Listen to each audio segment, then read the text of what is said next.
Hello channel, welcome back to my guys. No. তো যাই হোক, আজকে চলে এসেছিলাম একটা গেট রেডি উইথ মি নিয়ে। অবশ্যই সরস্বতী পুজো, তাই জন্য সরস্বতী পুজোর লুক। তো ফার্স্টেই আমি করে নিলাম আমার আইব্রো। তার আগে আমি অবশ্যই আমার স্কিনকে হাইড্রেট করে নিয়েছিলাম। তো এবার আমি চলে যাচ্ছি আমার আইব্রো সেট করতে। লাইফে কিছু সেট করতে পারি আর না পারি, অ্যাটলিস্ট আইব্রোটা তো সেট করে নিই। আইব্রো সেট করার পরে সেটাকে আমি আবারও একটু সেটিং পাউডার দিয়ে, মানে লুজ পাউডার দিয়ে সেটাকে সেট করে নিয়েছিলাম। এখানে আমি কিছু গানও গাইছিলাম। হ্যাঁ, আমি কিছু স্টেপ জাম্পস করেছি, যেহেতু আমার পুরোপুরি দেখানোটা এখানে সম্ভব নয়। আমি ডাইরেক্ট চলে গেছিলাম আমার আইশ্যাডো করতে, অবশ্যই আই মেকআপটা করতে। আই মেকআপটা আমি খুব সাটল রেখেছিলাম, লাইটের মধ্যেই। যেহেতু আমার জীবনে এত মানুষে আমাকে রং দেখিয়ে চলে গেছে, তাই বেশি রং আমি পছন্দ করি না। খুব হালকার মধ্যেই চোখটাকে কমপ্লিট করে এবার আমি করে দিয়েছিলাম একটু হাইলাইট।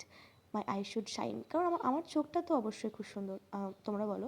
এরপরে আমি চলে গেছিলাম চাইনিজ এএসএমআর করছিলাম, মানে মেকআপের ওপর অনেক বেশি বেশি করে আটা ময়দা থোপে নিয়ে এবার সেটাকে আমি সেনে দিচ্ছি মুখের মধ্যে। চলতে চলতে চলতে চলতে I jumped a lot of steps. এখানে পুরোপুরি স্টেপস দেখানো ইজ নট পসিবল। তারপরে আমি ডাইরেক্ট চলে গেছিলাম লিপস্টিকে। এরই মধ্যে আমি আমার মুখটাকে চমকানোর জন্য কিন্তু অনেক বেশি হাইলাইটারও লাগিয়ে নিয়েছিলাম। আর সাথে আমি করে নিলাম আমার total makeup fix, and now this is my final look. তোমাদের কেমন লেগেছে আমাকে অবশ্যই জানিও। বাই ফর টুডে, আর lots of love to you, tata.